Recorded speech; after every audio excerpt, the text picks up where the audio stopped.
여러분 주변에도 이런 친구가 있지 않나요? 힘들 때마다 상담을 요청하는데 정작 내 고민은 들어주지 않는 친구. 같이 있으면 피곤하고 에너지가 빠져나가는 친구. 내가 잘 되는 걸 못 보는 친구. 이 친구가 나한테 좋은 영향을 주고 있을까요? 아니면 서서히 독이 되고 있을까요?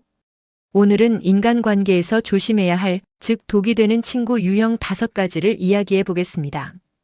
만약 이 유형에 해당하는 사람이 주변에 있다면 어떻게 관계를 정리해야 하는지도 함께 고민해 보겠습니다. 끝까지 함께 해주세요. 1. 감정 빨대형 친구. 이 친구와 대화하고 나면 항상 기분이 처지고 피곤함을 느낀 적이 있나요? 감정 빨대형 친구는 끊임없이 자신의 고민과 불만을 이야기하면서 상대방의 에너지를 빨아갑니다. 처음에는 공감해주고 싶지만 시간이 지나면 대화가 일방적이라는 걸 깨닫게 됩니다.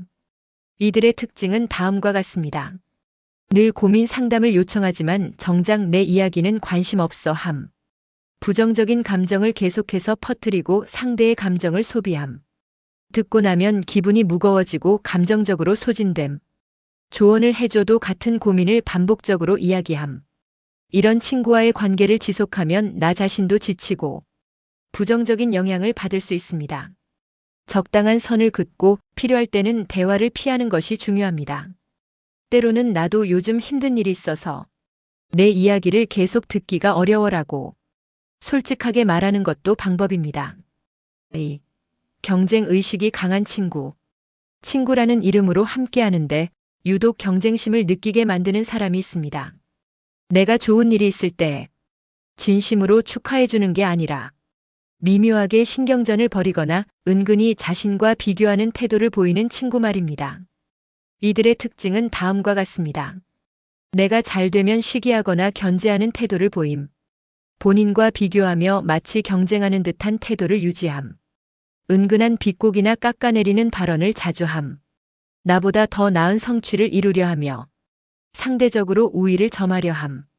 내 실패나 좌절을 오히려 즐기는 듯한 반응을 보이기도 함. 이런 관계를 유지하면 스스로 위축되거나 불필요한 스트레스를 받을 수 있습니다. 건강한 인간관계에서는 서로의 성공을 응원해 줄 수 있어야 합니다.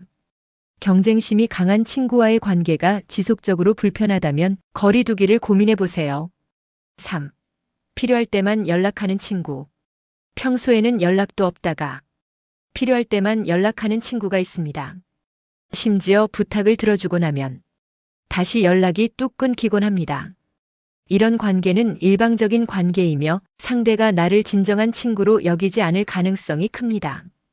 이들의 특징은 다음과 같습니다. 도움을 요청할 때만 연락함.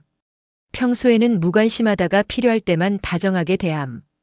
도움을 주고 나면 다시 관계가 소원해짐. 나의 도움을 당연하게 생각하며 감사의 표현이 없음.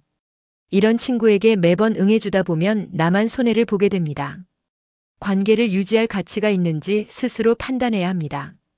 도움을 요청받았을 때 단호하게 이번에는 도와주기 어려울 것 같아라고 이야기하는 것도 하나의 방법입니다. 4. 늘 부정적인 친구. 세상 모든 일이 부정적으로 보이고 늘 불평불만을 이야기하는 친구도 독이 되는 유형입니다. 함께 있으면 좋은 에너지를 주는 것이 아니라 오히려 기운이 빠지고 우울한 감정이 커질 수 있습니다. 이들의 특징은 다음과 같습니다. 매사에 부정적이고 불평불만이 많음. 남을 험담하거나 사회에 대한 불만을 자주 표현함. 대화 후 기분이 나빠짐. 어떤 이야기를 해도 부정적인 시각으로 해석함. 문제 해결보다는 불만을 지속적으로 반복함. 이런 친구와 지속적으로 교류하면 나도 부정적인 영향을 받을 수밖에 없습니다. 적절한 거리 두기가 필요합니다. 대화를 부드럽게 마무리하는 연습도 필요합니다.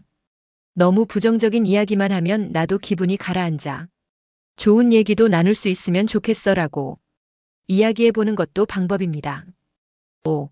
나를 존중하지 않는 친구. 친구라는 이유로 막 대하거나 내 감정을 고려하지 않고 함부로 말하는 친구도 문제가 됩니다. 친하다는 이유로 상처 주는 말을 서슴지 않는다면 그 관계는 건강하지 않습니다. 이들의 특징은 다음과 같습니다. 내 의견을 무시하거나 대수롭지 않게 여김. 장난이라는 이유로 기분 나쁜 말을 자주 함. 나를 존중하지 않는 태도를 보임. 내 감정을 신경 쓰지 않고 무례한 행동을 함. 사소한 일에도 무시하거나 비하하는 발언을 함. 친구 관계에서도 기본적인 존중이 필요합니다. 나를 존중하지 않는 친구라면 관계를 다시 생각해 봐야 합니다. 나는 이런 말이 불편해라고 직접적으로 표현하는 것도 중요합니다. 상대가 변하지 않는다면 관계를 정리하는 것도 필요합니다. 지금까지 독이 되는 친구 유형 5가지를 살펴봤습니다. 혹시 떠오르는 사람이 있나요? 물론 모든 인간관계에서 단점을 찾으려고 하면 끝이 없습니다. 하지만 내 삶에 부정적인 영향을 주는 관계라면 한 번쯤 정리할 필요가 있습니다. 그렇다면 이런 친구들과의 관계를 어떻게 정리하면 좋을까요? 1. 거리를 두기. 먼저 물리적, 심리적으로 거리를 두는 것이 중요합니다. 연락을 줄이고 만나는 횟수를 조절하세요. 2. 솔직하게 이야기하기. 때로는 상대에게 솔직하게 이야기하는 것도 방법입니다. 내 감정을 전달했을 때 상대가 변화할 수도 있습니다. 3. 나를 위한 시간 갖기. 독이 되는 인간관계에서 벗어나면 나를 위한 시간이 늘어납니다. 스스로에게 집중하고 긍정적인 에너지를 주는 사람들과 함께하는 것이 중요합니다. 4. 새로운 관계 만들기. 건전한 인간관계를 만들어 나가려면 긍정적이고 나를 존중하는 사람들과 더 많은 시간을 보내는 것이 좋습니다. 여러분의 주변에는 어떤 친구들이 있나요? 그리고 그 관계는 나에게 어떤 영향을 주고 있나요? 인간관계는 우리의 삶에 큰 영향을 미칩니다. 오늘 이야기한 내용이 여러분이 건강한 관계를 맺는 데 도움이 되길 바랍니다. 끝까지 함께 해주셔서 감사합니다. 다음 영상에서 또 만나요.